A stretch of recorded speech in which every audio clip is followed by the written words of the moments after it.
Oh, uncle, darling, please, cried Natasha, wailing and imploring as if her life depended on it. Uncle got to his feet, and suddenly as if there were two men in him, the first one treating his merry inner companion to a sombre smile, while the merry companion himself started on the simple but precise business of running through the steps of a folk dance just about to begin. Come on, my little niece, cried the uncle, beckoning to Natasha with the hand that had struck the last chord on the guitar. Natasha threw off her shawl she had been wrapped in, ran round in front of her uncle, and stood there waiting, hands on hips, rhythmically jiggling her shoulders. Here was a young countess, educated by a French emigre governess.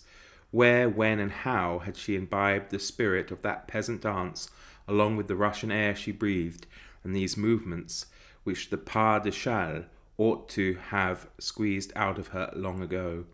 But her movements and the spirit of them were truly Russian, inimitable, unteachable, just what Uncle had been hoping for. The moment she took up her stance with such a confident smile, so proud of herself and full of mischievous fun, any misgivings that may have momentarily affected Nikolai and all the onlookers, would she get it all wrong, were dispelled. Everyone was admiring her. Her dancing was perfection itself, so beautiful that Anisha, who had been quick to give her the scarf she needed to dance with, chuckled tearfully as she watched the slender, graceful little countess, brought up in silks and velvet in a completely different world, demonstrate her instinctive understanding of all that Anisha stood for, and her father, and her mother, and her aunt, and every last Russian soul. Hello everybody, welcome to and welcome back to my channel Book Time with Elvis, with me, Mark, and welcome to our first corker of the year. And you may well have guessed that that came from the absolutely fabulous War and Peace by Leo Tolstoy, which I finished today, the last day of January. I got it done in just over 3 weeks. I astounded myself, to be honest. I say just over 3 weeks. It wasn't the full month because I had the flu and wasn't able to read for a couple of days. So, yeah, it was a push towards the end to get it done. I pushed myself. I pulled out all the stops. But once it was over, I was depressed, to be honest. I was depressed. I'd lived in this world. I'd breathed their air. I cannot enthuse highly. I cannot enthuse enough about how wonderful this book is, and anybody who has been thinking of reading it and has been put off by the size, don't be. It's not a difficult read. It really isn't. It's very well translated, I guess. I mean, not being a Russian speaker myself, but the translation is eminently readable by Mr. Anthony Briggs. And okay, there are some moments in there that some might not like, and some of the more philosophical essays and the epilogue, maybe for some people, might not be the most interesting. However, I love all that stuff. I loved it in Les Miserables by Victor Hugo. I love all the diversions, going off on tangents, the essays, the historical stuff that he writes. It was absolutely fascinating for me, really fascinating, and just brilliant. And I really liked most of the people. There was only one gripe I have, but that's a personal thing, is I wasn't too keen on the wolf and fox hunt that went in there, but I am a man of the world enough to know that, of course, these things went on at that time, and unfortunately in some places probably still go on. But other than that, it's truly, truly superb. The ending for me, without obviously spoiling anything, I did have a feeling that there was some maybe unfinished business, of course, and I read that Tolstoy had envisioned a series of some sort, maybe a trilogy, which he never got round to, or I believe he may have started on the second one, but gave it up, something like that, which is a real shame, because I could have gone on and on with this, and the characters in there, the characters of Pierre, fantastic. You know, it's nice to see the chubby guy with glasses being the hero of a story for a change, right? And of course the wonderful and beautiful Natasha, not to mention funnier characters like Denisov and of course the Count Ilyich Rostov and others and others and others. There's so many. I think I read somewhere there's 580 different characters in this book, and yes, at the beginning it can be a bit confusing. It can also be a little bit confusing when we have two characters later on both called Nikolai. However, you get into it. You really get into this world, and you start to really get to feel for the people that Tolstoy is writing about, even if they're from a world we can't imagine.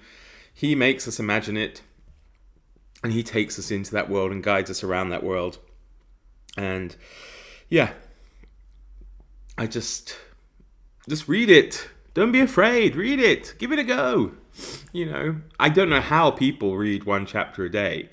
I couldn't stop at one chapter a day, certainly at points. I mean, the last few days, I just raced through it. I couldn't put it down, much to the detriment of other things I had to finish before the end of the month. But, for me, I'm not counting the end of the month until next week because, Thursday and Friday is the weekend. It's a poor time to end a month on. So I will get those other things finished. But yeah, I might make a more in-depth video about it later. I was struck by maybe some of the similarities I found with Gone with the Wind, bizarrely. So maybe Margaret Mitchell was in some way inspired by this. I mean, obviously there are massive differences, but there is that kind of way of life being threatened, even though of course the way of life in Gone with the Wind is an abhorrent one. But then so is this, really. There's slavery all through this. I mean, the serfs are not free people. They are slaves. They get thrashed and beaten by their owners, and they are their owners. So there is that similarity. But still, it is just a remarkable achievement by Tolstoy. And in some ways, an even more remarkable achievement by Anthony Briggs to just make such a fantastically readable and interesting translation of this work. So I would say, don't be put off by it. Go out and read it. I'm just struck by how the Russia that produced this could be so, I don't want to say lost its way, but I suppose that is the case, in more modern times, and obviously with the situation that's going on just to the east of where I am.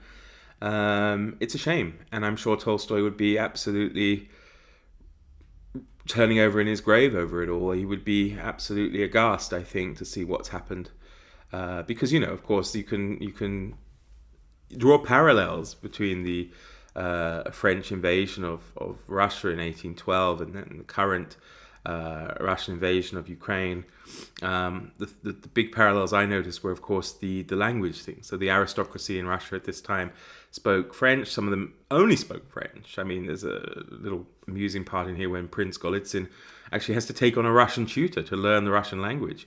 And, the same thing happened recently in Ukraine. A lot of Ukrainians spoke Russian in their daily life, especially in the east of Ukraine. Some of them didn't have good Ukrainian, had to relearn Ukrainian because, of course, given the current situation, it wasn't maybe prudent to go around speaking Russian, and they probably didn't want to either. So there is that. But honestly, they just cannot praise this highly enough. Go out of your comfort zone, give it a go. You lose nothing by trying. Yeah, if you give up, you give up. You attempted it. You're only going to regret never having tried it rather than trying it and giving it up. That's the way I think about it all anyway. So don't be intimidated and go for this. Steve Donahue released a video earlier talking about getting the right translation for you. I agree with him, of course. Go through and read them, but I can't imagine that people would struggle like with this particular translation. And if it's completely brand new to you and you're not used to reading either such big books or these kind of classics, then go for it, because Briggs is modern. It's translated this century, and it's eminently readable and enjoyable. So that's that. That's our first edition of What a Corker. And what a corker it was too, right? How fantastic. Brilliant. And I feel a sense of accomplishment, to be honest with you. I think War and Peace is one of those books that when you've read it, you probably feel a little bit, and this may be a bit prideful, feel like maybe you've joined some kind of select club. You know, I've done it now. And what a treat it was. Thank you for watching, everybody. Thank you, as always, for all your support. And thanks, of course, to my wonderful patrons for their support as well. Should you wish to join my Patreon, feel free to do so. All the information's down below. Do take care, everyone. Bye-bye.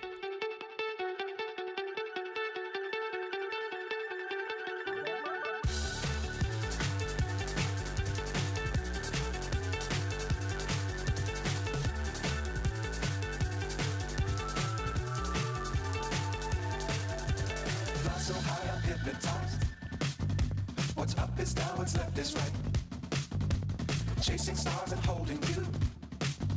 I can't see the end, but we'll see it through. Flying, get on board. We're smiling on top of the world. Dangerous times, don't fly too high. Be sure to keep the ground in sight. Fly forever if you keep it tight. Love the world, but keep the sky in your mind.